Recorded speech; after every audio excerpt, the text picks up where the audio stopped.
En Radio Intereconomía, Sin palos en las ruedas, dirigido por Javier Font.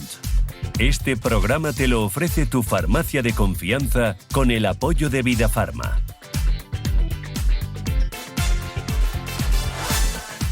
Muy buenas, ¿qué tal? ¿Cómo estamos? Ya en el programa número 68. Bueno, pues la verdad que esto es como si hubiéramos terminado hace 5 minutos. Pero no, ya ha pasado toda la semana y aquí estamos otra vez con todos vosotros, con todos ustedes, para quienes se sientan más cómodos, contándoles cosas muy divertidas. Miren, bueno, aparte de divertidas, también contamos cosas muy serias que no deberían pasar, que generan cierta controversia por quien lo propicia, pero que nosotros, como bien saben o bien sabéis, hablamos de todo, con respeto máximo y sin entrar en ningún tipo de descalificación ni nada, sino escuchando, aprendiendo y cada uno luego que saque, pues eso, sus propias conclusiones. Miren, la Iglesia Católica ha jugado un papel fundamental en la historia de nuestra sociedad, como ustedes bien saben. Ha acompañado a pueblos, ha inspirado a generaciones y en ocasiones también ha marcado los límites de lo que se consideraba normal o aceptable. Y en ese marco, las personas con discapacidad han ocupado un lugar ambiguo, a veces pues ciertamente contradictorio. Miren, durante siglos la discapacidad fue vista como una prueba, como una carga o incluso como una forma de expiación. Sí, como algo que hay que reparar, que hay que purificar o que hay que compensar una culpa, una falta, un pecado. No pocas veces se vinculó al pecado o al castigo divino. Esa mirada, que hoy nos resulta profundamente injusta, ha dejado huellas en la cultura y en las familias. Es cierto que la Iglesia también ha promovido obras asistenciales, hospitales y centros de apoyo que han sido y siguen siendo un sostén imprescindible para miles de personas. Pero esa misma labor convivió con un discurso paternalista donde la persona con discapacidad era objeto de compasión más que, pues eso, de sujetos de derechos, como así reclaman ellos. Sin embargo, todavía hoy seguimos escuchando ecos de ese pasado. Miren, hace apenas unos meses, recordarán, el obispo emérito de Alcalá de Henares, Juan Antonio Reig Pla, pronunció unas palabras que provocaron una ola de indignación, tales como: también, abro comillas, para los niños que nacen con discapacidad física o intelectual o psíquica, esto ya es herencia del pecado y del desorden de la naturaleza, pero han sido llamados por Dios, cierro comillas.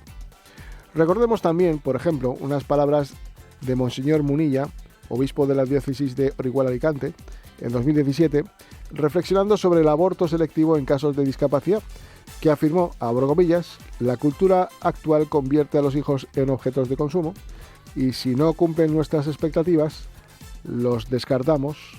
Así. La discapacidad no es un fracaso, sino una oportunidad de amar a más, cierro comillas. Una frase que muchos aplaudieron como un alegato a la vida, pero que también generó ciertas críticas. ¿No encierra acaso un tono paternalista que reduce la discapacidad a un instrumento para que otros aprendan a amar? Otra de sus declaraciones causó revuelo, pues cuando dijo esto de, abro comillas: lo que la sociedad llama discapacidad para Dios es una forma de plenitud, cierro comillas. Una idea profundamente teológica, sí, pero que algunas familias interpretaron como una negación de la realidad diaria de barreras, dificultades y falta de apoyos efectivos. No es el único, entre diversas homilías, otros prelados han definido la discapacidad como una cruz que Dios concede para purificar a las familias. Palabras que hieren a quienes escuchan a diario otras discriminaciones, o sobre todo contra la discriminación, porque parecen situar la discapacidad en el terreno de la culpa, de la carga o del sacrificio, en lugar de reconocerla como parte de la diversidad humana, que es lo que es. Unas palabras que hieren, que duelen y que de alguna manera, sin embargo, por otro lado, también es cierto que desde la doctrina social de la Iglesia se ha insistido en la dignidad de las personas. Miren, el Papa Francisco en 2019 proclamaba, abro comillas: la discapacidad nunca debe ser motivo de exclusión. La Iglesia está llamada a ser casa de todos, cierro comillas. Una declaración que contrasta con estas otras frases más duras y que abre un horizonte de inclusión verdadera. Pero miren, hablar de estas cosas parece todavía un tabú. porque en cuanto se plantea el debate, enseguida aparecen las etiquetas.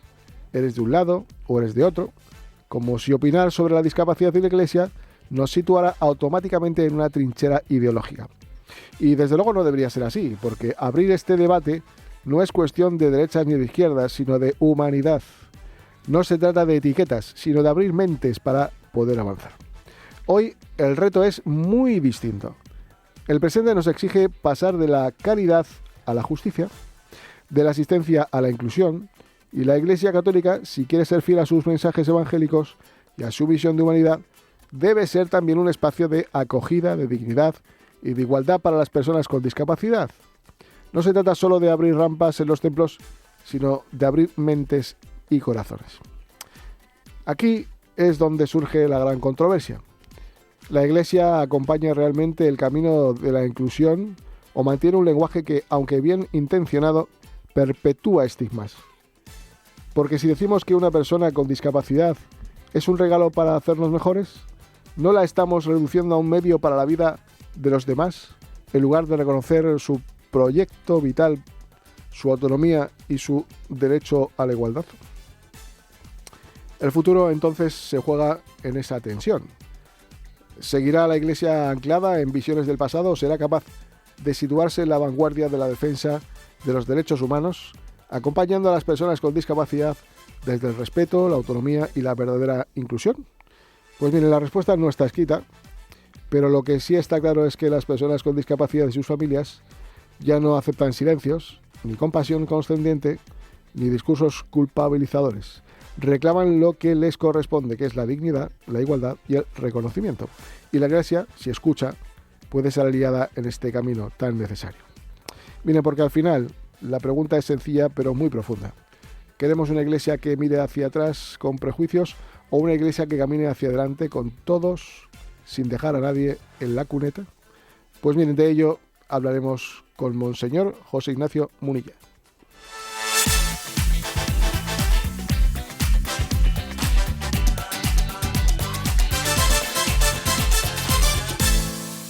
En Radio Intereconomía, Sin palos en las ruedas, dirigido por Javier Font.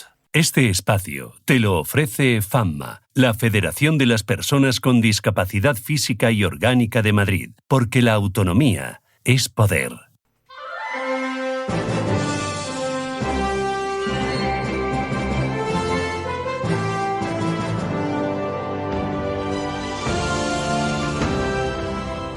Y bueno, pues vamos a saludar al obispo de la diócesis de Orihuela Alicante, a don Monseñor Munilla, quien ha tenido la amabilidad de, bueno, pues prestarse a debatir, a dialogar, a hablar sobre estas cuestiones que hemos planteado en nuestra editorial, porque nos parecía muy trascendentales, máximo, sobre todo, por aquellas, palabras que se han dicho y que yo creo que muchos no están de acuerdo con ellas o han sido malinterpretadas, pero merecen una explicación y un debate, ¿por qué no?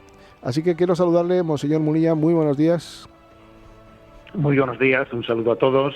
Encantado de estar con nosotros y de que podamos hablar de todo esto y mucho más. También os felicito por plantearos cuestiones así de profundidad, que yo creo que hay ámbitos en los que nos planteemos preguntas tan, digamos, de sentido de la existencia, me parece bueno y positivo. Claro que sí.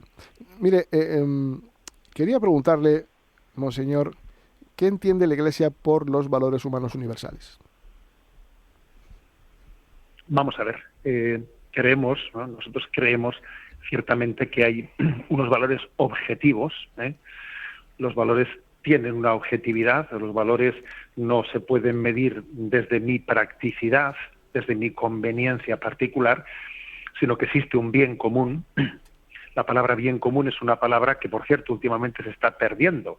Yo observo que los políticos, en vez de bien común, están hablando de interés general. Uh-huh. Pero cuando nosotros en la tradición católica hemos hablado de bien común, bueno, pues quiere decir que lo que es un bien objetivo para uno es bien para todos, porque no se trata de mi relación subjetiva, si me vienen bien o las cosas. No, hay algo que si es justo es bueno para todos, aunque quizás a mí me pueda mortificar en un primer momento, pero si es bueno, objetivamente bueno, lo será para todos, ¿no? Por lo tanto, creemos que hay unos valores unos valores objetivos. Sería esa la primera aproximación que haría a la realidad. Uh-huh. Y por otro lado, ¿cómo ve usted que se relacionan los valores cristianos con los valores humanistas seculares?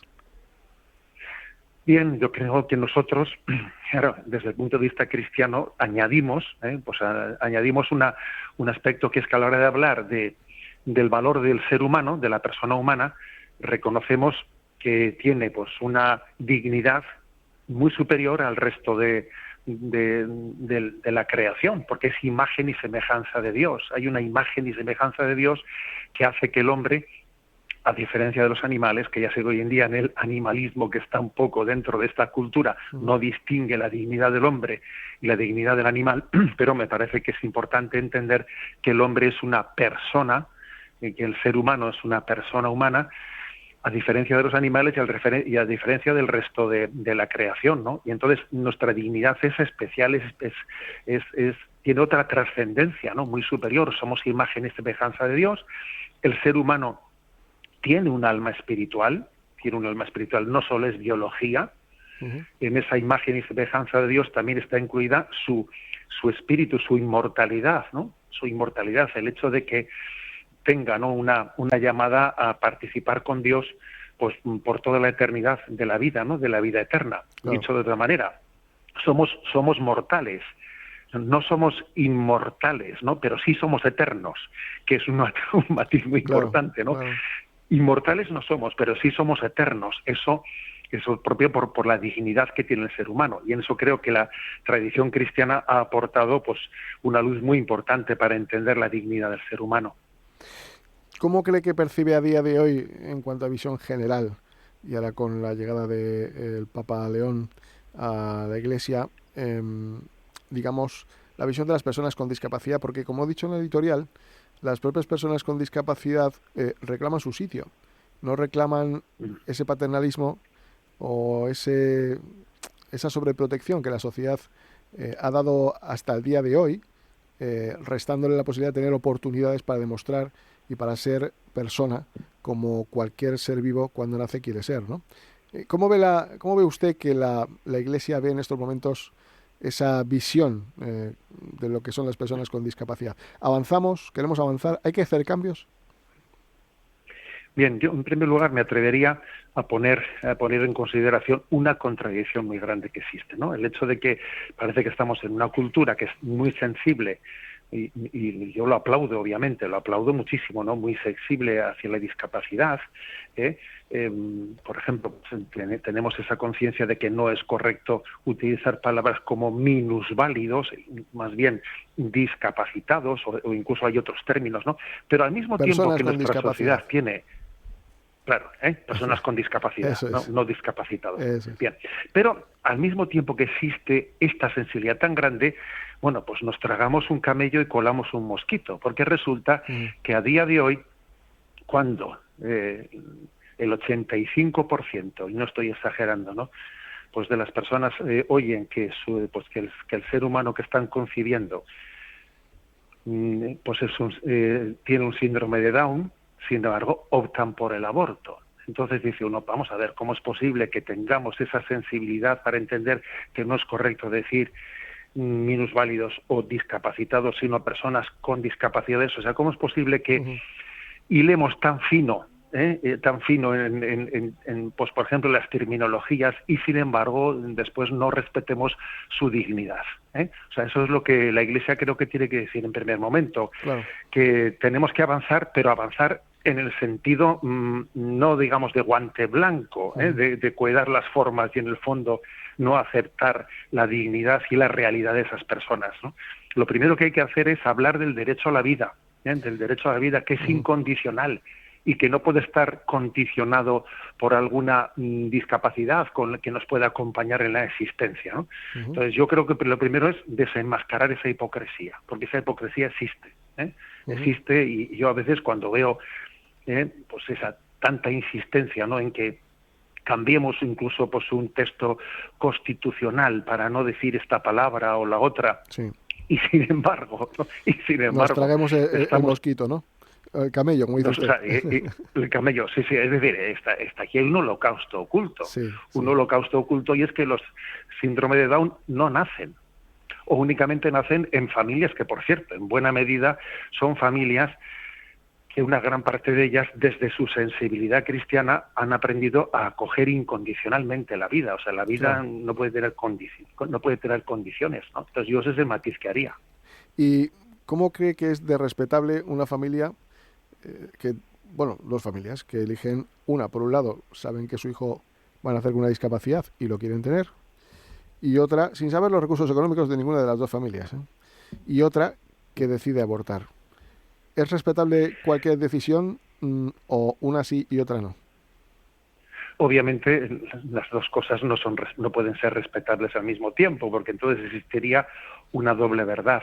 Hay una vida que es digna en sí misma, y que por lo tanto cuando no es respetada pues se comete un profundo error contra ese niño y contra la propia vida de la familia, porque yo creo que la segunda víctima del aborto, sin duda alguna, está en quien, no únicamente en quien es abortado, sino en quien hace esa opción, que después, sin duda alguna, va a recaer sobre él. Hay algo que muchas personas desconocen, y es que la Iglesia Católica no únicamente hacemos un esfuerzo, ¿no?, para ayudar a transmitir la vida en embarazos difíciles, en situaciones de pobreza, sino que también otra de nuestras labores suele ser la de acompañar a personas que abortaron y que no se lo terminan de perdonar a sí mismas, no se lo terminan de perdonar, porque tienen una profunda depresión, tienen un remordimiento interior muy grande, y la Iglesia incluso tiene proyectos como el llamado Proyecto Raquel, etcétera, o la Viña de Raquel. Son proyectos distintos que acompañan a personas que vivieron ese drama, ¿no? O sea que, por lo tanto, no todo es lo mismo, no todo da igual, no, es que las cosas tienen consecuencias muy diferentes. Entre otras cosas, hay un refrán que dice, ¿no?, que Dios perdona siempre cuando el hombre se arrepiente, los hombres perdonamos a veces y la naturaleza no perdona nunca, ¿sabes? No perdona nunca, porque cuando violentamos a la naturaleza, pues obviamente después hay consecuencias graves, ¿no? Claro. Doctor, mire, perdón, obispo, perdón. Claro, aquí se da una circunstancia, esto yo sé que es una entrevista ciertamente controvertida y aquí nos van a situar a cada uno donde les dé la gana a la gente, porque cada uno, parece que estamos en un país donde no se puede debatir, preguntar cosas para saber, para aprender, ¿no? Pero cuando se plantea una situación de estas características en una familia sin recursos, pues cuando deciden algo así como no tener a su bebé, debe ser muy duro, cuando además se hace porque se piense que el niño no vaya a tener problemas, entre otras cosas porque no van a tener recursos económicos de la familia, que es al final, seamos sinceros todos, los que van a sostener las circunstancias del menor, porque la administración, la Constitución, puede decir, y perdóname la expresión, misa, pero al final las familias se ven muy solas. ¿Esto no tiene alguna explicación en la que se pueda perdonar esta decisión? Bueno, yo creo que eso tiene lecturas a distintos niveles, ¿no? Una cosa es que, en primer lugar, me parece dolorosísimo, pues que una política familiar, etcétera, de un gobierno como el nuestro, ¿no?, donde en una nación donde la crisis de natalidad es posiblemente el problema más grave que tenemos, que vaya a condicionar nuestro futuro, no sea capaz de implementar ayudas para embarazos con dificultad por pobreza o por otros problemas para llevarlos adelante. O sea, me parece lacerante que en nuestros presupuestos igual haya más ayudas para abortar que ayudas para llevar adelante los embarazos en situaciones de pobreza. Eso me parece increíble, ¿no? Esa es una lectura. Otra lectura es que nosotros debiéramos, ¿no?, o sea, también cuestionarnos cómo es posible que no tengamos pues una respuesta solidaria sin estar esperando al Estado, a la intervención del Estado, como nosotros no somos capaces de generar iniciativas sociales de apoyo a quienes lleven adelante, ¿no?, embarazos en situaciones económicamente difíciles. Creo que entre nosotros, han surgido muchas iniciativas, son muchísimas las que han surgido, pero debieran de haber surgido más, ¿no? Y luego la tercera cuestión que planteas es la desde el punto de vista del juicio de conciencia, pues sin duda alguna, solamente Dios es capaz de juzgar la culpabilidad moral de las personas. Lo que está claro es que el hecho en sí, es aberrante, ¿no? El de acabar con la vida de un niño concebido y no nacido es aberrante. Y es obvio que el argumento de voy a tomar la decisión de que su vida se interrumpa para que no sufra más adelante, me parece que es un autoengaño increíble, ¿no? Es una falta de confianza en que Dios es el que cuida de nosotros y nos saca adelante, ¿no? Ahora bien, la culpabilidad moral que pueda tener la persona que haga un juicio tan erróneo, tan aberrante, no la podemos juzgar porque cada uno está muy condicionado por sus circunstancias, incluso por la educación mayor o menor que haya recibido, y una de las cosas que la Iglesia Católica se nos ha enseñado siempre es que a nosotros nos toca hacer una reflexión sobre las acciones morales, pero no juzgar a las personas, porque no somos conscientes desde el punto de vista subjetivo del grado de culpabilidad que hayan podido tener. Eso es algo que el mismo San Agustín, y ya desde los primeros siglos de la Iglesia, se distinguió con claridad. Ya lo dice el Evangelio, no juzgar y no seréis juzgados, ¿no? Sí, exactamente, ¿no? Otra pregunta que le hacer, y ya entrando un poco en materia, que es lo que quizás nos ha llevado un poco a abrir este debate, es un poco esas declaraciones del obispo emérito de Alcalá de Henares, Juan Antonio Reis Pla, que reproduzco algo así como que dijo: también para los niños que nacen con discapacidad física, intelectual o psíquica, esto ya es herencia del pecado y el desorden de la naturaleza, pero han sido llamados por Dios. ¿Esto se dice desde un punto de vista particular o lo piensa la Iglesia? Porque él es un representante de la Iglesia. A ver, esa frase, obviamente que no está leída, sino que está hablada, de alguna manera, ¿cuál es el contexto en la que insistió? Él insistía en su homilía. Para mí es uno de los casos concretos, que estamos comentando ahora, de descontextualización más evidente, sí, de una palabra, y también de no comprensión del matiz que él había incluido, ¿no? A ver, él estaba hablando de que el amor de Dios es incondicional hacia todos y cada uno de nosotros. Y en esa reflexión que hizo, estaba refiriéndose a una pregunta que a veces se hace, ¿no? Que es la de decir, ¿cuál es el origen? Una pregunta teológica de ¿cuál es el origen del mal en el mundo? O sea, ¿por qué existe la muerte? ¿Por qué existen las enfermedades? ¿Por qué existen las discapacidades?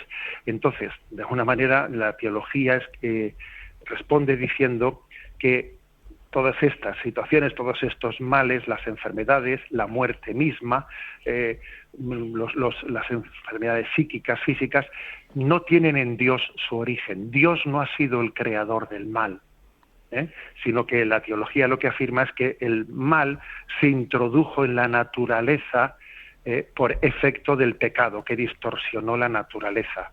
No era el plan, o sea, en el plan de Dios incluso no estaba el que el hombre muriese, estaba preservado por unos dones preternaturales, que así se dice en teología, ¿no? Por unos dones preternaturales, para que Adán y Eva viviesen en el paraíso sin sufrir la muerte, las enfermedades, etc. Y fue el pecado original el que de alguna manera distorsionó ese plan de Dios, introduciendo pues toda una serie, ¿no?, de factores que incluso son los que propiamente por naturaleza acontecen. Por naturaleza la muerte es lo natural. Si en el plan primero de Dios no existía la muerte o las enfermedades, eran porque Dios quería preservarle al hombre de eso, ¿no? Y cuando acontece el pecado original, lo que ocurre es que la naturaleza tiene sus propias consecuencias, que es pues su limitación, sus enfermedades y la muerte natural. Bueno, entonces, lo que Monseñor Reis vino a decir en 3 palabritas se refería a eso, que aun habiéndose introducido como consecuencia del pecado, no se refería al pecado personal de nadie, porque aquí hay que distinguir entre cuando a Jesús le pregunta en el Evangelio, ¿y quién pecó para que éste naciese ciego, él o su padre? Y Jesús responde, ni pecó él ni pecó su padre. No se trata, eso es fíjate, es un pasaje evangélico clarísimo, ¿no? Sí. O sea, las enfermedades no pueden ser consideradas como consecuencia del pecado mío, ni de mi padre, ni de mi abuelo. Pero es cierto que teológicamente existió una distorsión en el pecado original que hizo que el hombre estuviese sometido pues a una relación hostil con la naturaleza, hostil con ella. Entonces, a eso se refirió Monseñor Reis cuando dijo que aun habiéndose introducido, ¿no?, como consecuencia del pecado, esa hostilidad que puede ser enfermedades, muerte, discapacidades.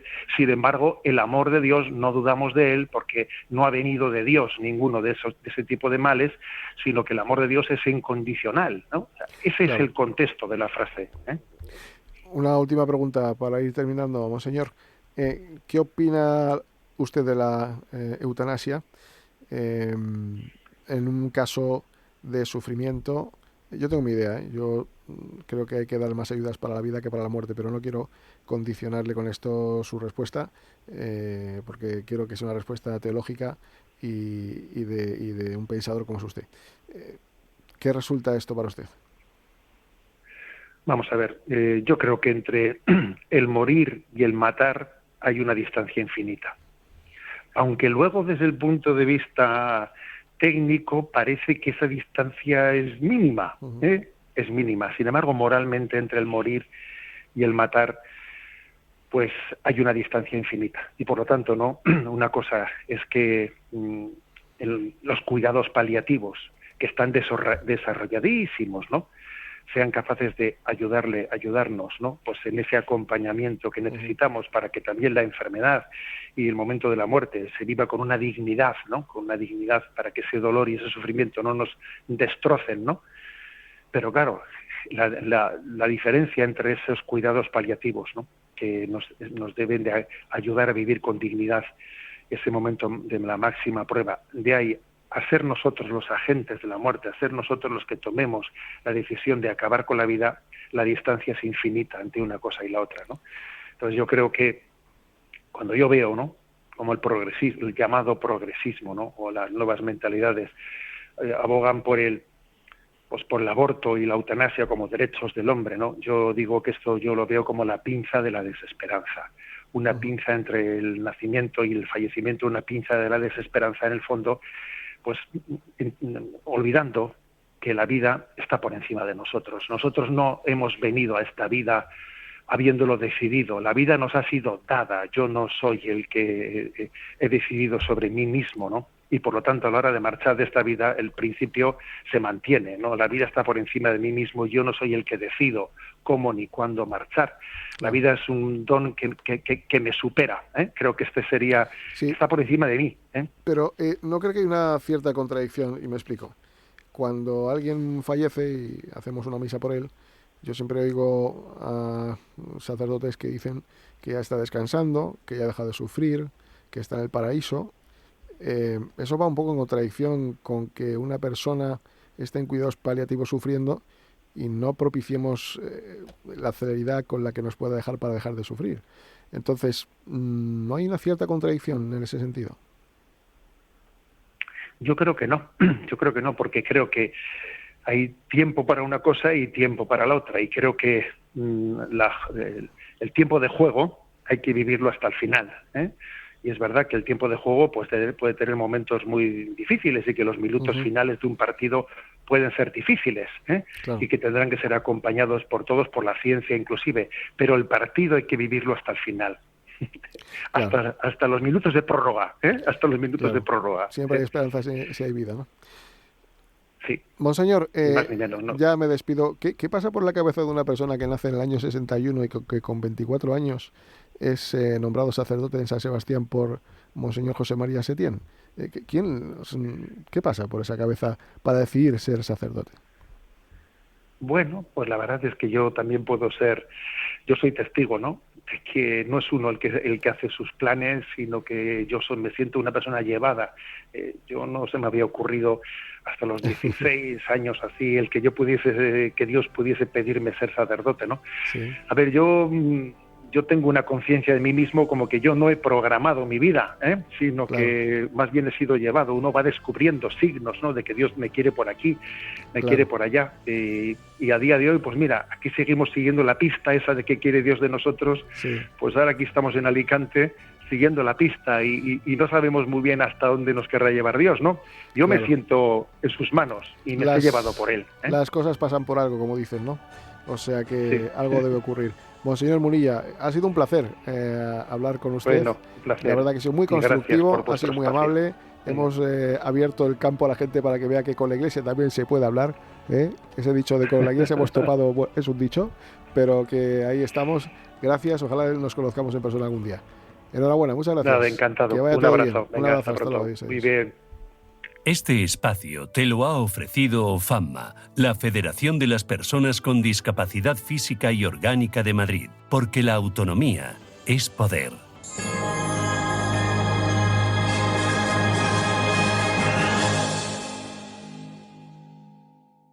El exceso de peso no es solo una cuestión de imagen, es salud, bienestar y calidad de vida. En IMEO te ayudamos a alcanzar un peso saludable con tratamientos médicos personalizados y seguros. Mejora tu energía, protege tu corazón y gana años de vida. Visítanos en imeovisidad.com y empieza hoy tu cambio. IMEO, cuidamos de ti. ¿Te has sentido atrapada o atrapado en tu casa por culpa de una escalera? ¿Te has perdido planes por barreras que impedían tu movilidad? No lo dudes, contacta con el Gabinete de Accesibilidad de Fundación 360. Te asesoramos, informamos y te ayudamos con proyectos, planes e informes. Llama al 91 593 35 50 o escribe a odat@famma.org con el apoyo de Fundación Montemadrid y CaixaBank.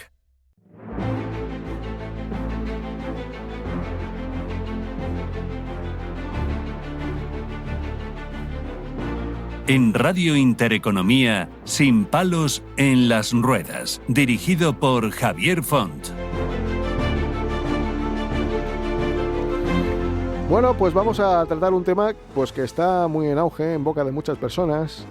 Lo de estar de moda es algo que me entristece, pero bueno, es circunstancias que ocurren, a veces por esa vida atropellada que llevamos, por esas circunstancias de relativizar mal la vida, de pensar que la rotura de un bolígrafo es igual que cuando se nos muere un familiar.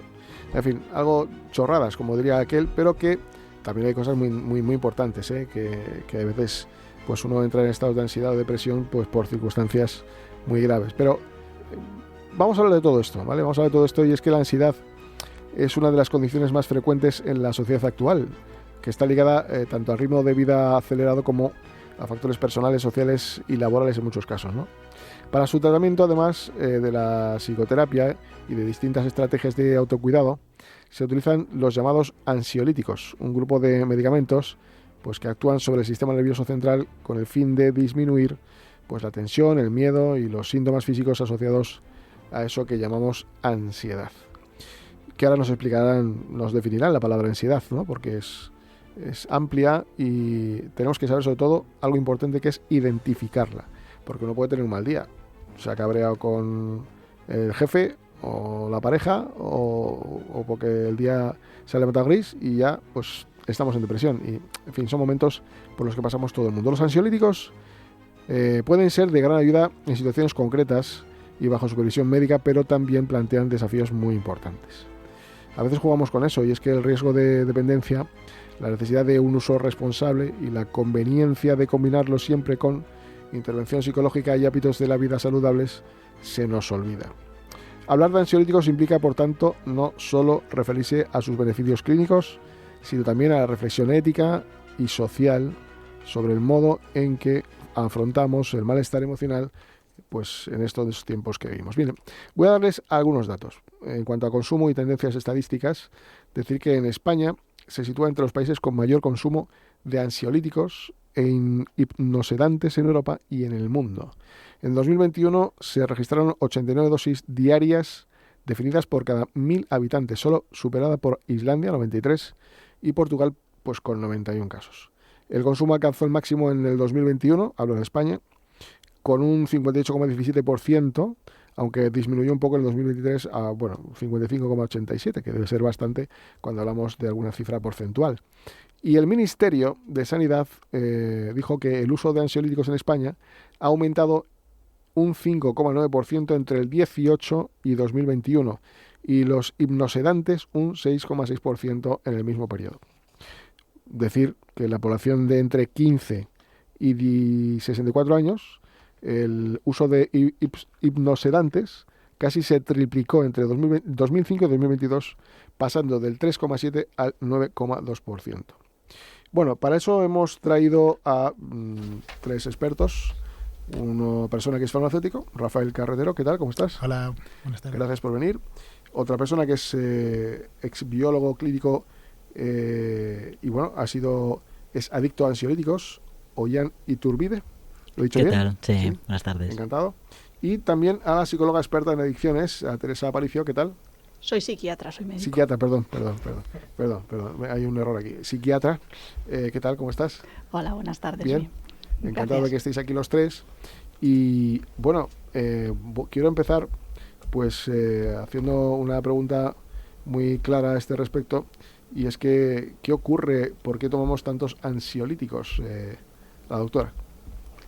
Bueno, yo creo que últimamente hay una bajita tolerancia a la frustración y a los malestares de la vida cotidiana, y en lugar de poner mecanismos de afrontamiento adecuados, la gente tiende a resolverlo de una forma mucho más fácil, que es tiramos de una pastilla y se me resuelve el conflicto. ¿Qué pasa? Que esto a medio o largo plazo, sobre todo utilizando ansiolíticos del estilo de las benzodiazepinas, pues genera una marcada adicción y dependencia. Y luego ya al paciente le cuesta mucho el poder ir afrontando cada día más pues lo que es una situación de estrés, que luego a su vez va sumando conductas evitativas, miedos al fracaso, y eso hace que la autoestima también baje y va generando una depresión y otros problemas más concomitantes. Entonces el paciente entra como una especie de bucle patológico y por eso es el motivo por el que se está extendiendo tanto el consumo de benzodiazepinas, ¿no? Por ese miedo a superar adversidades. ¿Qué función hace en el cerebro un ansiolítico para que te sientas tan a gusto dentro de una depresión? Bueno, principalmente te calma muy rápido ese malestar, sobre todo las de vida media, corta y ultracorta. O sea, tú estás muy angustiado, que estás con taquicardia, sudoración, miedo a afrontar la realidad que tienes delante, te lo tomas, te calmas, te aplanas, en muchos casos te seda, y bueno, pues los pacientes tienen una ganancia, ¿no? Porque al final se sienten tan mal, no se enfrentan a la situación y bueno, pues poco a poco van viviendo en ese estado de tranquilidad, ¿no? Placentero, por así denominarlo, pero que a la larga lo que hace es que no pueda vivir un día a día normalizado y cada vez necesita dosis mayores. Es la baja tolerancia realmente al estrés, a la frustración, a afrontar inseguridades, miedos que en realidad son normales y que todos tenemos que ir enfrentando día a día. ¿Hay entonces alternativas al uso de ansiolíticos que en muchos casos lo recetan los médicos, vamos? Sí. Un poco contradictorio, ¿no? Ciertamente. Correcto. ¿Hay alternativas? Sí. A ver, yo creo también desde la gente mucho más joven, los adolescentes, hay que enseñarles a tolerar la frustración, a tolerar el fracaso. No pasa nada por equivocarnos en la vida, ¿vale? Todos podemos seguir adelante. Es más, es necesario cometer errores para poder superar adversidades. O sea, el fármaco es la solución rápida y milagrosa. Claro. Yo me la tomo y ya está. Esto es como el que tiene un dolor de cabeza, ¿no? Pues a mí me duele mucho la cabeza, me tomo un paracetamol y ibuprofeno, se me va el dolor, ya, pero tendremos que buscar cuáles son las causas, o sea, los factores de riesgo que te provocan ese dolor de cabeza. Lo mismo pasa en estos casos. Hay que ir al origen de la cuestión. Si es un miedo realmente a coger un autobús, es un miedo a hablar en público, o simplemente quieres evadirte de la realidad que tienes que te parece muy dolorosa, ¿vale? Esas son situaciones que la gente tiende a usar. Claro. Ansiolíticos. En lugar de ello, lo que hay que dotar a esa persona son de estrategias de afrontamiento, porque igual las que tiene, pues bueno, no son las más adaptativas. Al final es como todo, la rapidez, la cuestión rápida, ¿no? La inmediatez, La inmediatez, ¿no? Todo, pues eso. Compramos por internet lo que queremos ya, estamos malos, queremos estar bien ya, queremos adelgazar ya, en fin, todo ese tipo de cuestiones que al final no es lo más adecuado, ¿no? ¿Qué perfil típico es el paciente que inicia ansiolíticos en nuestro país? No existe un perfil como tal rígido, pero sí que hay factores de riesgo. Normalmente suelen ser mujeres de mediana edad o de bastante edad, aunque también hay cada día más hombres. El perfil suele ser un paciente que normalmente ha tenido una situación de estrés agudo, ha sufrido una situación de trauma, de violencia, o también personas que tienen una ansiedad crónica en el tiempo o insomnio, y luego hay muchos rasgos también de personalidad que facilitan el consumo, como bien pueden ser pacientes sumamente inseguros, pacientes con muy bajita tolerancia al estrés, a la frustración, pacientes con mucha dependencia emocional del otro, que tengan mucho miedo a equivocarse y que necesiten la gratificación continua. Esto principalmente, pero es que a esto hay que sumar también las personas que no tienen una buena red de apoyo sociofamiliar también. Desde el punto de vista farmacéutico, y aquí quiero preguntarle a Rafael, perdón, ¿qué benzodiazepinas vaya nombre, son más prescritas en España actualmente? Hay muchas a día de hoy, pero es verdad que, si no me equivoco, ahora mismo las que llevan en cabeza son el lorazepam y el lormetazepam a día de hoy. Es verdad que también ha aumentado mucho, por ejemplo, las prescripciones de clonazepam, pero bueno, eso también es por otro motivo. Y el diazepam al final siempre ha sido muy, muy demandado. Pero son un poco todas, depende del paciente, porque al final depende mucho. Cuando hablamos de benzodiazepinas, como decía la doctora, efectivamente tenemos las de vida media, las de vida larga, las de vida corta. Entonces, un poco dependiendo del perfil del paciente y lo que se busque, cuando hay una buena prescripción se va a mandar una u otra según la necesidad del mismo. Según la encuesta Edades de 2022, el 9,7% de adultos entre 15 y 64 años consumieron hipnosedantes o ansiolíticos con o sin receta. ¿Esto puede ser así? En principio la prescripción es, el consumo, ¿no? Tiene que ir asociado a una receta, y además son recetas que son muy importantes porque ya hablamos de psicótropos, etcétera, tienen una legalidad un poquito diferente al resto de fármacos, pero es verdad que leyendo un poco los estudios que hay a día de hoy y tal, porque también me miré el mismo estudio, sí, parece ser que los adolescentes tienen fácil acceso a los botiquines y eso facilita bastante el consumo de este tipo de fármacos. Muchos de ellos lo consiguen de esta manera, acceden al botiquín familiar, claro, y como muchas veces las benzodiazepinas han sido prescritas durante un periodo muy concreto, luego se abandonan en el botiquín y los chavales pues tienen acceso muy fácil a ellos. A veces porque nos lo deja un compañero también, eso también pasa con los medicamentos para TDAH, etcétera. Quería hablar con Ollán Iturbide porque, bueno, la verdad que me llamó mucho la atención que un biólogo clínico pudiera ser adicto a este tipo de medicamentos. ¿Cómo surge todo esto sabiendo los problemas que puede tener todo esto? Bueno, porque yo me hice biólogo después. Después, sí, o sea, yo soy politoxicomano, o sea, no es una cuestión solo de ansiolíticos. Sí. Llevo 20 años sin consumir y de mayor, bueno, con 30 años me puse a estudiar biología clínica para entender qué había pasado exactamente en mi cerebro. Intenté comprenderlo y no me resultó sencillo porque es un trastorno multifactorial, entonces era muy difícil que encontrase un único motivo, ¿no? Me hubiese encantado que hubiese un motivo. Trauma, vale, por eso he consumido yo y por eso he desarrollado una adicción. Claro. Y luego lo que hice fue especializarme en comunicación científica y entonces tengo una editorial con más de 40 títulos que hablan sobre adicciones, entre ellas la adicción a las benzodiazepinas.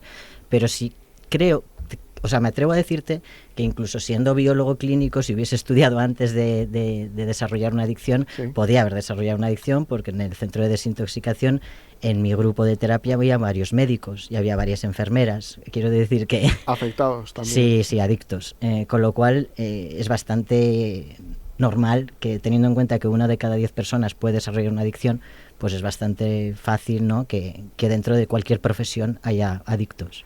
Hombre, en tu caso no, porque la carrera la estudiaste después, pero en ese grupo de terapia quizás había ese tipo de perfiles porque al ser médicos se encontraban con esa seguridad de que, bueno, yo lo controlo y cuando quiero me lo quito y cuando quiero lo pongo. Yo lo que oía ahí, claro, yo no puedo hablar por ellos, pero yo lo que sí oía y era algo muy común era que el acceso era muy fácil, ¿no? Y el tema de acceso, pues ya lo han dicho los profesionales, y se podían ellos administrar sus propias recetas, y luego la exigencia de las guardias, el modelo de atención es tan exigente que había algunos pues que consumían, o algunas que consumían cocaína y luego consumían ansiolíticos para poder bajar los efectos de la cocaína. O sea, ahí había una situación realmente compleja. Lo que sí me llamó mucho la atención a mí en mi proceso es que las mujeres adictas a los ansiolíticos, que eran la mayoría mujeres, sufrían unos síndromes de abstinencia terroríficos, que no los vi yo en los heroinómanos. Y esto siempre lo digo, porque la primera semana sí que había unos efectos muy fuertes con la heroína, por supuesto, pero es que igual pasaban 5 meses y las personas con adicción a los ansiolíticos tenían un craving, ¿no? De repente un impulso por el consumo que era brutal, que no nos pasaba o que no les pasaba a los demás, ¿no? ¿Capaces de hacer cualquier cosa a lo mejor? O bueno, por conseguirlo, quiero decir. O sea, cualquier cosa no, porque además ya llevaban 5 meses en tratamiento, pero sufrían mucho. No, me refiero a alguien que no tiene tratamiento y que necesita eso, actúa igual que una persona. Si no tienes soporte, pues bueno, pues harás lo que sí. O sea, sí que he visto casos en los que, desgraciadamente, me estoy acordando de una enfermera pues que llegó a niveles muy extremos, y era una mujer además con una situación sociocultural buena, alta y con red de apoyo, pero llegó hasta donde llegó porque necesitaba conseguir aquello, ¿no? Quiero decir que es verdad que da igual la sustancia, incluso esta que es legal y se prescribe, te puede llevar a situaciones así, ¿no? Hablemos un poco de la peligrosidad que conlleva al uso de estos medicamentos. Bueno, se llaman medicamentos, pero a mí me da cierto, no sé si a lo mejor los americanos aciertan más llamándoles drogas como son, ¿no? Que medicamento, ¿no? Esto tiene que llevar una prescripción médica segura y un seguimiento férreo, ¿no? Porque yo sé de casos de personas que de repente han dicho quiero dejar esto porque ya me encuentro algo mejor, se lo quitan de repente y entran en un bucle depresivo casi del suicidio tremendo, ¿no? De decir, me voy. Sí, eso sabrá mucho mejor aquí mis compañeros. Sí, doctora. Sí, exactamente. A ver, con la dependencia de benzodiazepinas sucede una cosa, porque es una dependencia tanto física como psicológica, y eso es muy importante dejarlo claro. La dependencia física es, si yo no la tomo, pues me empiezo a encontrar mal. Por eso es muy importante también saber frente a qué benzodiazepina estamos. Si estamos en una vida media ultra corta, yo voy a hacer un pico muy rápido, me voy a calmar, pero enseguida voy a tener un efecto rebote. Eso implica que voy a tener un craving, una necesidad de consumo mayor enseguida, ¿vale? Y son las que son realmente muy, muy adictivas, porque las de vida media mucho más largas calman la ansiedad, pero no producen estos picos y la gente se engancha mucho menos a ellas, que también las utilizamos para la desintoxicación. Y lo que quería hablar del componente psicológico, ¿vale? Muchas veces pues los médicos recetamos benzodiazepinas, pues una persona que no puede dormir, ¿vale? Las pautamos un tiempo bastante corto para que esa persona vuelva a recuperar los patrones del sueño, se calme la ansiedad y todo. Pero luego sucede una cosa muy paradójica, y es que las personas tenemos como pensamientos automáticos de si no me tomo la pastilla no voy a dormir. Entonces ya estamos anticipando lo que nos va a suceder, y en esa anticipación es lo que hace que cueste mucho dejar la pastilla, porque estamos dotando a la pastilla de un efecto como casi milagroso, mágico, de es que si no me la tomo me voy a dormir mal. Entonces, como voy a dormir mal, voy a estar fatal. Y como voy a estar fatal, mañana no voy a trabajar. Entonces, como no voy a trabajar, y empezamos otra vez en este bucle patológico. Estaremos hablando de una drogodependencia. Sí, claramente. Vamos a ir a la parte más positiva cuando alguien dice llega al tope, quiero desintoxicarme, ¿no? Hay que hablar de estos términos. ¿A qué especialista hay que ir? ¿Qué es lo que tenemos que hacer? A ver, todas las drogodependencias, sobre todo las benzodiazepinas, que son fármacos puramente psiquiátricos, es de psiquiatra. las adicciones las tratamos los médicos psiquiatras. Y un proceso de desintoxicación empieza por tratar con una medicina más menos pautada, la misma menos pautada.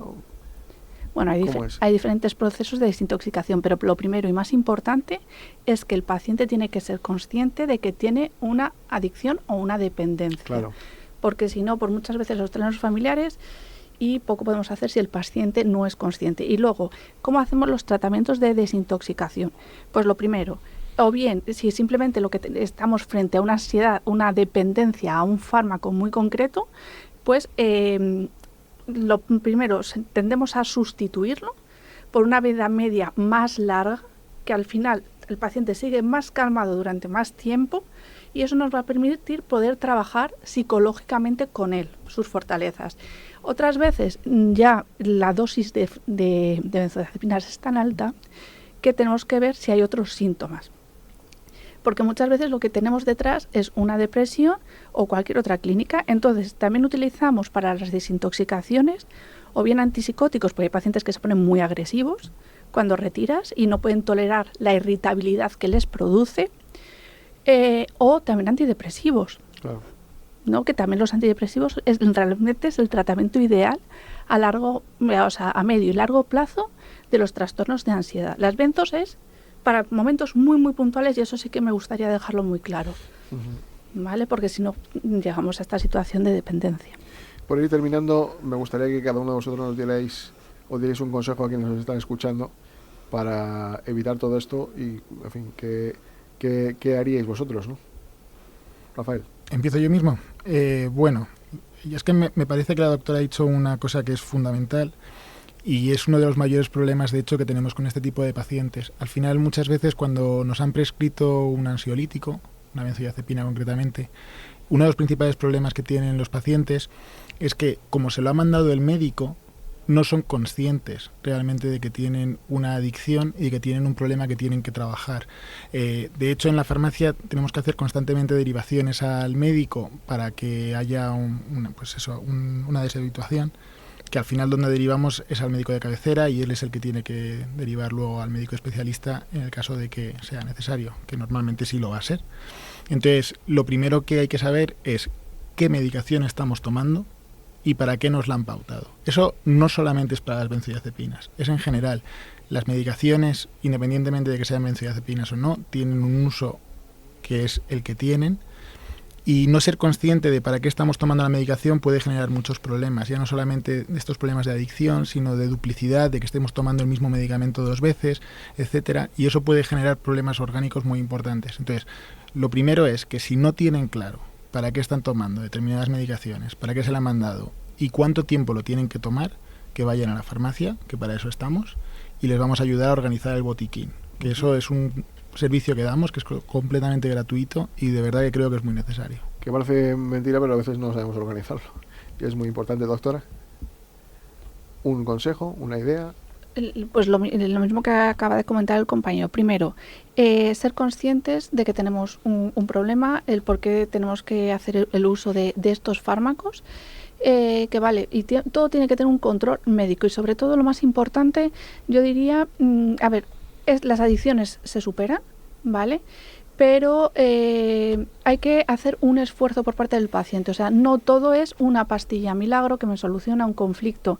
Implica hacer una buena psicoterapia, ir al fondo de la cuestión de por qué me he tenido que enganchar esto, qué me ha pasado, y resolver el conflicto inicial. Porque si resolvemos, si hay un trauma, si hay una ansiedad debida a X o lo que sea, si lo tratamos, esa persona va a poder ser 100% funcional el resto de su vida. Y entonces es muy, muy importante el no solo quedarnos con la pastilla, sino hacer una psicoterapia también. Oye, antes de que me des tu consejo, pero no puedo dejar escapar la oportunidad porque es que creo que puedes abrir muchas mentes.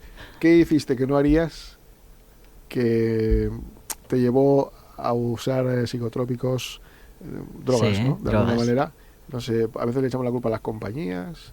Yo creo que la culpa de todo al final es de uno mismo, ¿no? Bueno, es que no es culpa. Quiero decir, aquí sí, la mayoría ha consumido... Una manera de hablar. Sí, te entiendo. La mayoría ha consumido alcohol, ¿no? Seguramente en esta mesa todos hemos consumido alcohol. Exacto. Y algunas... Socialmente muy reconocido. Claro, el alcohol, ¿no? Entonces algunas personas van a repetir ese consumo por una serie de factores que tendrán que ver con su predisposición genética, con su entorno familiar, con el acceso a la droga, ¿no? Van a estar repitiendo, con el alivio que van a sentir al consumirlo. O sea, yo la primera vez que me emborraché sentí un alivio enorme, absolutamente imposible de explicar. Había un sufrimiento de partida muy grande que yo no era capaz de detectar, pero cuando bebí desapareció. Yo repetí el consumo cada fin de semana hasta que eso se convirtió en una adicción. Luego empecé a incorporar otras drogas. Con lo cual, no es que se haga algo que te lleve se hace lo que hace toda la sociedad, pero tú vas a tener una serie de boletos que te van a hacer que te toque la lotería. Claro. La lotería, mala lotería, ¿no? Entonces, para mí creo que lo más importante es que el entorno sepa identificar cuando una persona, cuando un hijo, cuando un familiar tiene ciertas dificultades de manejo, de gestión emocional, ¿no? Y que pueda acompañarle, porque la prueba, o sea, el consumir, como digo, lo va a hacer todo el mundo. Cuando uno ya está dentro de un proceso adictivo, diría que hable con su entorno, que hable de cómo se encuentra, no de soy adicto, porque a mí me costó mucho ver que yo era adicto. De hecho, mi padre me metió en desintoxicación y tardé meses en darme cuenta de que yo era adicto. Pero yo me encontraba muy mal, pero yo no contaba que me encontraba muy mal, ¿no? Claro. Entonces, para mí lo básico en un proceso de adicción es que una persona explique lo que le está pasando, no con la sustancia, sino por dentro. Una mujer que está tomando benzodiazepinas y tiene mucha vergüenza de decirlo porque se las está administrando de esa manera, que hable de lo que está sintiendo, aunque no cuente lo de las drogas, ¿no? Porque son drogas, pero que hable de lo que está sintiendo. Para mí eso es básico, o sea, en la recuperación o en la tomar conciencia de que hay un problema. ¿Cuánto tiempo pasó desde que empezaste a consumir hasta que te diste cuenta y dijiste, quiero que me ayudéis? Porque, como decía la doctora, es básico que uno quiera. Claro, pues pasaron 15 años, pues un poco más. Sí. 15 años que perfectamente ha sido recuperable por tu propia voluntad, ¿no? Bueno, porque tuve ayuda, tenía recursos económicos, no dependí, ¿no? de los servicios de la sanidad pública, que en ese momento no estaban tan preparados porque han pasado muchos años, y yo tuve pues el privilegio de poder entrar en un centro privado, que fue bien, que podía haber ido mal, porque el abordaje de las adicciones tiene mucho que mejorar en el ámbito privado. Yo tuve suerte, tuve mucho apoyo. Hay compañeros míos que se quedaron en el camino. Bueno, pues ese es el riesgo de este trastorno, ¿no? Pues me alegro mucho por ti y sobre todo por tu familia, que lo debe pasar muy mal, ¿no? Sí. Bueno, ya pasó todo eso y la verdad que no hay más que verte para saber que, a ver, ya bioquímico, ya o biólogo, en fin, bueno, de todo. Gracias a los tres por haber venido. Gracias. Ha sido un placer y bueno, seguro que alguien nos habrá escuchado y que le vendrá bien pues escuchar estos consejos y lo que ocurre. Gracias, de verdad, de todo corazón. Un placer. Igual.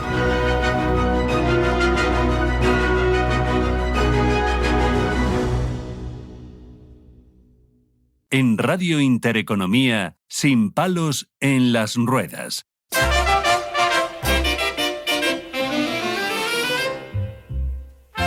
¿Cómo está el patio?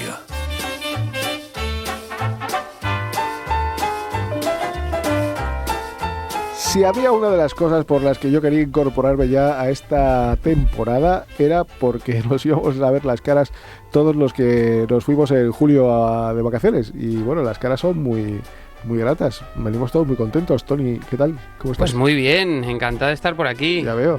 Ya perdió el moreno, pero Sí. pero bueno, veros las caras pues me llena otra vez de gozo, satisfacción y alegría. Vengo de la playa directamente, si no me has dejado ¿Ah, ni sí? quitarme el valladón, no me has visto, que me estaba sentando y me Te has he dicho, visto ahí venga, la ya. sombrilla y tal, digo, joder, ¿dónde viene este hombre? Pero bueno, sí. ¿Qué Pues, tal? ¿Qué nos traes? Cosas nuevas, ¿no? Seguro, vamos, Traigo muchas frescas. cosas nuevas, sí. Bueno, venía pensando para acá también en las cosas que hacemos todos en verano, el típico, Sí. ¿no? Pues mucha paella, Sol. mucho solecito, el que le gusta, a mí no me gusta, yo soy sí. más de sombrilla, como dices. Y luego una cosa que es muy española, que lo he hablado con mis amigos este verano, que es cuando te vas a la playa a bañar y dejas las cosas en la toalla, confiar en un desconocido Sí. total para que te guarde las cosas de que otros desconocidos no te roben. Eso es muy español, ¿verdad? Oye, y confías en ese. Que te limpien el sitio. Sí. También. Y nada, bueno, pues traigo un par de noticias. Vamos con noticias que además a mí, personalmente, me encantan, las dos. La primera es que un dispositivo convierte los sueños en vídeos analógicos. Oh. Esto, yo de pequeño era un sueño. Que me grabasen los sueños, valga la redundancia, era un sueño. Me ha recordado además a la película Origen, que es de mis favoritas. Y resulta que este dispositivo de mesa no se vende, pero cualquier persona lo puede adquirir por piezas, se puede construir. El código de acceso es libre para todo el mundo y saldría alrededor de unos 285 euros, ¿vale? No sé si se da cuenta porque el vídeo, como digo, es analógico, no es ni siquiera HD. Entonces, pagar casi 300 euros por ver cine español y con calidad de telenovela de los 90, pues no sé si sale a cuenta. Curioso, pero menos, sí. el aparato funciona así. No te graba directamente del cerebro, sino que tú le cuentas el sueño y él te saca un vídeo borroso para hacer como el sueño, como el mundo onírico, ¿no? Sí. Un poco así, que no se ve bien. Básicamente es lo mismo que hacía mi madre cuando intentaba grabarme Verano Azul encima de una cinta de mi comunión, que salía ahí con las rayitas, pues prácticamente lo mismo. Sí. Encima, si fuera digital en vez de analógico, al menos podrías darle al botón de saltar anuncio, que ahora te sale en Play, YouTube, cosas, sí, que dice mi primo, o aquí, vamos, aquí te tragas enterito el anuncio sueño, como si fueras un Windows 98. No hablarías tú de tu sueño, porque yo conozco un primo mío que hablaba por las noches y era espectacular. Yo hablo. Y le preguntabas y te contaba todo. Yo todo, hablo. con quién has estado, dónde has pero estado, que hablaba y contestaba, no es que hablase lo de sueño, o sea, que tú hablabas con él. Una conversación, sí. Eso ya es otro nivel, eso era la leche. Eso es el momento ya para sacar... Ya se lo pasaba pipa, sí. Se quitaban las caretas, Vamos. Espero que también pongan, Javier, la opción de borrar historial de sueños, como en el navegador. Sí. Eliminar el sueño tórrido con tu ex, sí, eliminar, borrar todo, gracias. Y la mayoría de los sueños, además, cada vez son más raros. Yo una vez, por ejemplo, soñé que me perseguía una nutria en monopatín o algo así, y no quiero tener eso guardado en Betamax para la posteridad, no sé. Y la cosa es que ahora puedes ver tus sueños en vídeo, pero en mala calidad. Vamos, que la tecnología sirve para que hasta en sueños descubras que tienen menos presupuesto que una serie española de los 80. Pero bueno, a mí me gusta, sí. Esta opción de por 300 euros, aunque se vea mal, tener tus sueños, está bonito. Y vamos con la segunda noticia fresca. Y digo fresca dependiendo de a qué hora del día nos pille. ¿Por qué digo que es fresca dependiendo de la hora del día? Porque la noticia dice, ofrecen hasta $35 por donar caca en una ciudad japonesa. Sí, habéis escuchado bien. Por donar caca en una ciudad japonesa. Y dice, si la caca es buena. Porque ya, claro, como dice el refrán, se nunca es tarde. Una por 3 millones de euros, creo, de no sé si fue de Bangkok, ¿eh? Claro, pero eso ya es por quién viene. No, aquí estas son anónimas, pero tienen que tener buena calidad. Agua, nutrientes y demás.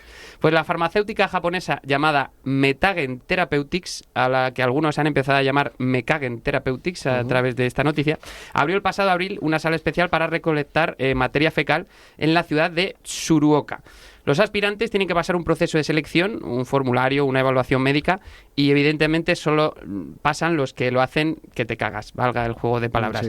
Yo me pregunto, ¿qué pone en ese formulario? Cuando empiezan a inscribirse, ¿qué pone? ¿Tiene experiencia en el sector? Pues yo pondría, hombre, llevo 38 años defecando a diario, tengo un máster en All-Brand de Kellogg's, y encima, esto me ha gustado mucho también de la noticia, que no pagan las muestras en metálico, pagan las muestras con tarjetas de Amazon. Así que se puede decir que convierten tus heces en Prime. Los que no tengan Amazon no lo van a entender. Pero vamos, que como tú das caca, ellos no te pueden dar cash. Los chistes de juego de palabras son los que más me gustan. Pero esto, Javier, sí que es reciclar. Es reciclar. Convertir, yo qué sé, el bocata de calamares en un Kindle, por ejemplo, pues eso se tiene que llamar reciclar. Imagínate además que tú llegas a tu casa, claro, te sacas un dinero con eso, con donar tus interioridades, y que llegues a tu casa y te dice tu mujer, oye, ¿de dónde has sacado esta tele 4K? Y yo le diría, pues de 4K cash la he sacado, porque me las pagan muy, muy bonitas. Y luego, competencia para defender tu puesto, porque esto la gente, claro, dirá, oye, yo lo hago mejor que tú. No, lo hago, pues para defender tu puesto dirías, jefe, yo soy puntual, soy comprometido y soy el más fibroso de la empresa. Y además lo bueno de esto, que fomentan el teletrabajo, se puede trabajar desde casa, y bueno, desde casa, desde el bar, de la cafetería o desde el parque, desde donde cada uno se atreva. Y yo digo que si esto se implanta en España, yo creo que se acaba el paro al 100%, porque si algo tenemos aquí en este país es que nos gusta compartir nuestras con todos los demás. Seguro que sí. Pues como siempre, un placer, Tony. Nos vemos la semana esta, ¿no? La siguiente creo que es. Igualmente, voy a ver si me da tiempo a coger otro poquito de moreno, venga. Venga, vámonos.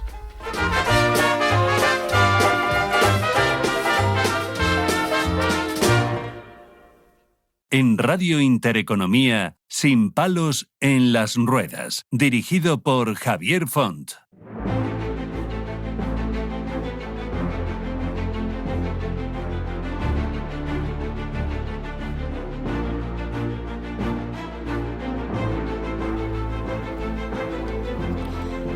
Bueno, sí, seguro que ustedes han estado, conocen la palabra yo-yo. Pero en este caso no es el yo-yo que conocemos todos, del juego este maravilloso que se tira con una cuerda, se recoge y hace cosas muy chulas. No, estamos hablando en este caso de dietas extremas y del efecto yo-yo. Miren, en la sociedad actual, la presión por alcanzar un peso ideal ha impulsado la proliferación de dietas extremas que prometen resultados rápidos y casi milagrosos. La inmediatez, como siempre, en todo. Estas dietas suelen basarse en una restricción severa de calorías o en la eliminación de grupos completos de alimentos, lo que genera una pérdida de peso acelerada pero difícil de mantener en el tiempo. O sea, que las cosas tienen su aquel. El problema fundamental es que estas pautas no educan en hábitos saludables y sostenibles. Es decir, en el tiempo. Al limitar drásticamente la energía disponible, el cuerpo entra en un modo de ahorro, reduciendo, mejor dicho, su metabolismo basal y favoreciendo la pérdida de masa muscular junto con la grasa. Pero miren, para no seguir con esto, porque al final se lo voy a contar yo todo y no es el tema, han venido aquí varias personas a contárnoslo. Hay un experto, por supuesto, está nuestro amigo Tomás Vera, también de la clínica Viacar, un paciente y alguien que conocerán ustedes en breve porque ha participado en un programa de televisión. Y bueno, pues yo quería preguntar a Inmaculada Luengo, nutricionista, que nos cuente un poco esto del efecto yo-yo, que suena muy chulo, pero que no creo que sea luego tan chulo como parece, ¿no? No, luego en la práctica clínica trae bastante problemas. Al final el paciente busca esa solución rápida, pero hay que tener en cuenta que la biología y la bioquímica del cuerpo va por delante de nosotros. Hay una memoria epigenética que al final esas células de grasa, los adipocitos, recuerdan que sí que ha habido un exceso de grasa y eso puede llegar a favorecer a largo plazo en esa recuperación del peso. Y por tanto aparece el famoso efecto yo-yo. Tenemos multitud de dietas muy famosas. La dieta de las 800 calorías, la dieta de los test detox y el café adelgazante, la de los fármacos estos maravillosos ahora que se está poniendo mucho de moda, que además ya con secuelas evidenciadas. O sea, ya sabemos que producen tumores, que producen cegueras, que hay diabéticos ya, y por la gente con total normalidad se lo sigue poniendo. ¿Hay alguna solución a esto? Sí. No al consumo de esto, sino al tener... A ver, el cuerpo 10 no existe, yo creo. La genética de cada uno es como es. Tal cual. Pero si nos hicieran un estudio genético, podríamos alimentarnos de tal manera que, digamos, se adaptara a esa nutrición con nuestra genética. Sí, sería la nutrición óptima que necesita cada persona, porque lo que le funciona a una persona no le funciona a otra. Cada persona tiene un estilo de vida y una alimentación que debería realizarse de manera personalizada y así vamos a evitar situaciones como la obesidad, entre otras muchas enfermedades. Se debería individualizarse mucho más el tratamiento y debería de haber una educación nutricional, una mayor conciencia de ello. Al final, no sé si es una cuestión de venta de productos o que realmente son productos que ayudan de verdad. Hay mucho interés comercial.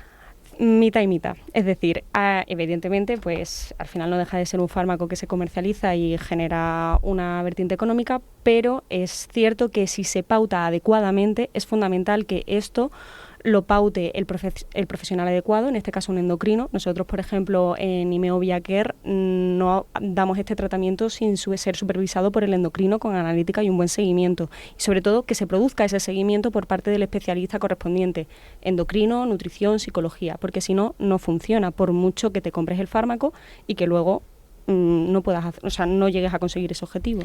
La normativa que existe en estos momentos de control alimenticio de alimentos es adecuada porque, a ver, si sabemos que los ultraprocesados son malos, que los conservantes son malos, que los colorantes son malos, si uno va a un centro comercial a hacer la compra, el 90%, por no decir el 95%, son todos productos de estas características. Y cuando uno va a comprar jamón de York, piensa que es jamón de York, está comprando 60% de un jamón, almidón el 40%, el resto son azúcares, son conservantes, son colorantes. Nos están engañando, pero claro, y con esto termino, como cada producto lleva una dosis concreta, no se está penalizando ese producto porque lleva esa dosis concreta y los especialistas pensarán que solo tomamos eso al año, pero son muchos productos de esas características que al final están generando ciertas patologías. Puede ser, luego aparecerán tumores, cáncer de colon, de estómago, eso lleva esa consecuencia, ¿no? Lo has dicho perfectamente. Esa exposición, yo en consulta lo llamo el hito te hace un azo, claro. Porque al final es la acumulación de todos esos pequeños factores proinflamatorios que tu cuerpo va asimilando, y la inflamación no baja así como así. Entonces, sería bueno que en cuanto a nivel poblacional pudieses optar o tuvieses productos de calidad, pero hay un conflicto económico a nivel de la industria alimentaria. Bueno, no pasa nada.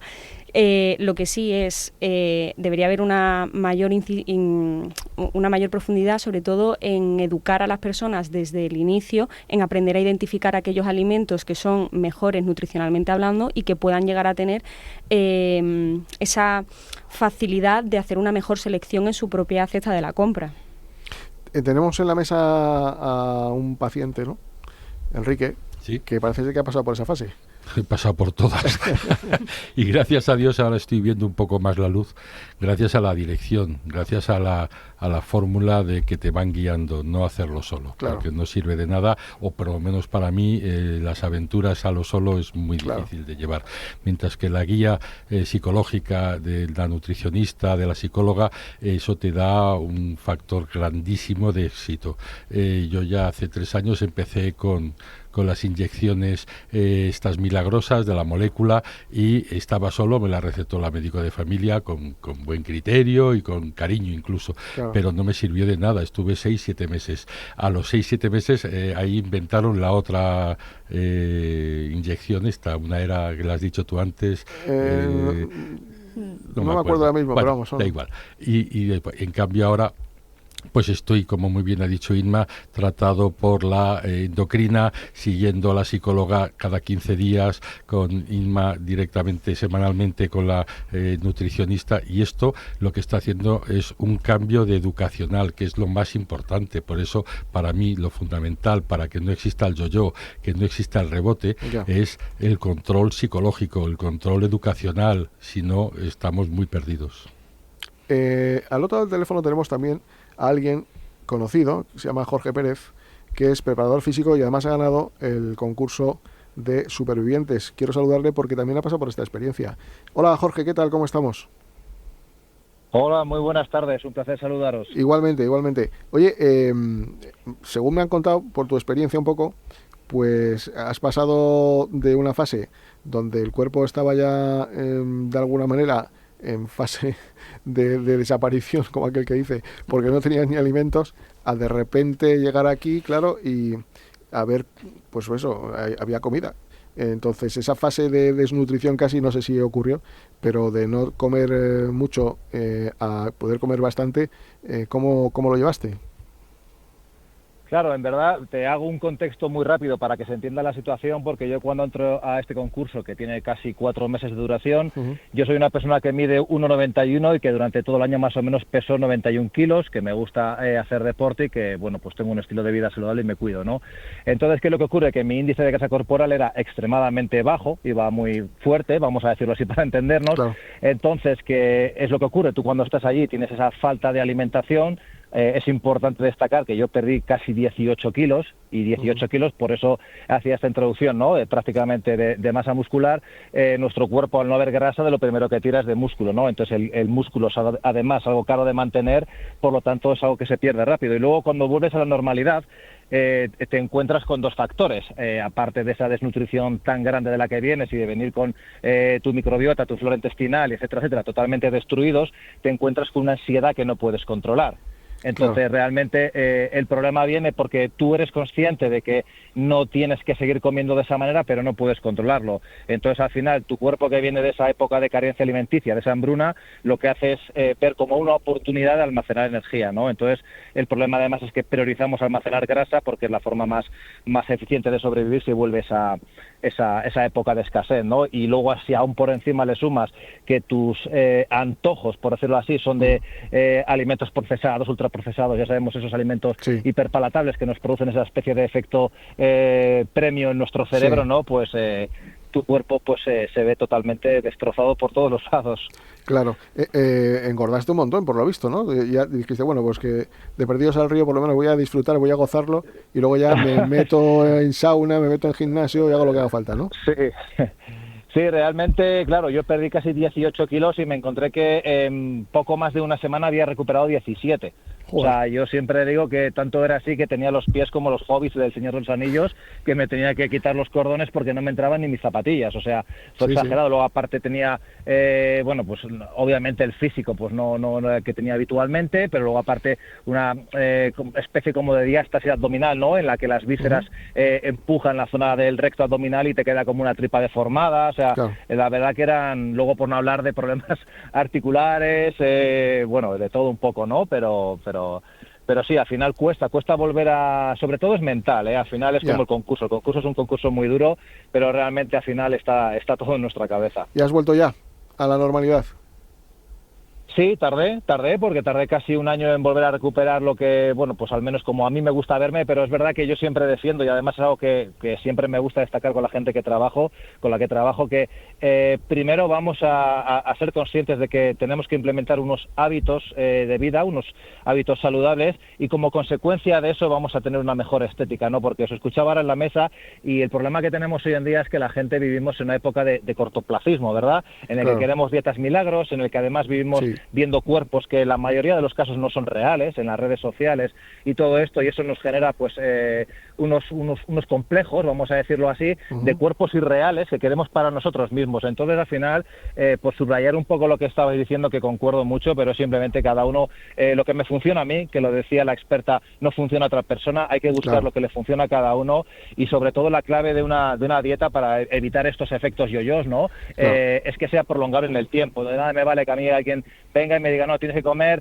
200 gramos de pescado hervido, 100 de arroz y brócoli, porque lógicamente no es sostenible en el tiempo, porque no se puede disfrutar. Y luego no nos vamos a engañar, que somos más vagos que, en fin, porque nos gusta, quiero ese cuerpo, pero tumbado en el sofá comiendo chocolates y acaso me pincho el Ozempic y ala, a correr. Pero que no. Yo sé que tú eres deportista y evidentemente la nutrición hay que cuidarla, pero hay que hacer deporte también si quieres un cuerpo Danone, ¿no?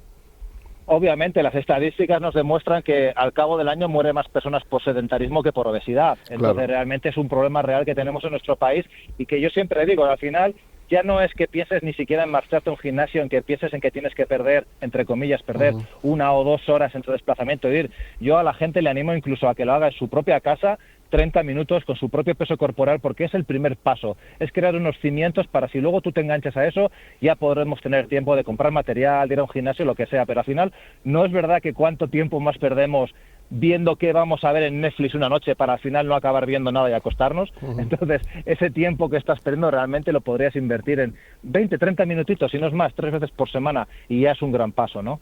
Pues Jorge, muchísimas gracias por todo. De verdad que ha debido ser una experiencia importante, aunque dolorosa, pero bueno, en fin.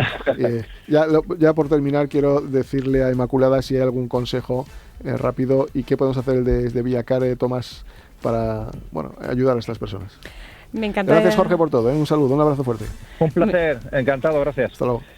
Me encanta que lo digas, porque en consulta siempre decimos, es mejor poco y bien que mucho y mal. O sea, es decir, perder rápido y perder glucógeno y agua y masa muscular y prácticamente no perder grasa no nos sirve para nada. Entonces vamos a aprender a mejorar esos hábitos, a organizarnos la comida, a tener una mejor relación con la comida para no tener esa ansiedad y luego tener descontrol, para poder afianzar esos nuevos hábitos y poder prolongarlo en el tiempo. Pues nada, y Tomás, algo muy breve. Pues muy breve, es el resumen de todo, ¿no? Al final es una cuestión de sumar esfuerzos psicológicos, educacionales, nutricionales, y lo que va a encontrar la gente en Villacare es precisamente ese acompañamiento. Un acompañamiento que además no es pasarte del psicólogo al nutricionista, al endocrino, sino en el que los profesionales trabajan en equipo para hacer ese acompañamiento permanente coordinadamente, y que el resultado sea a largo plazo y definitivo, permanente. Pues gracias, Tomás, Inmaculada, al señor paciente Enrique, por venir a contar su experiencia.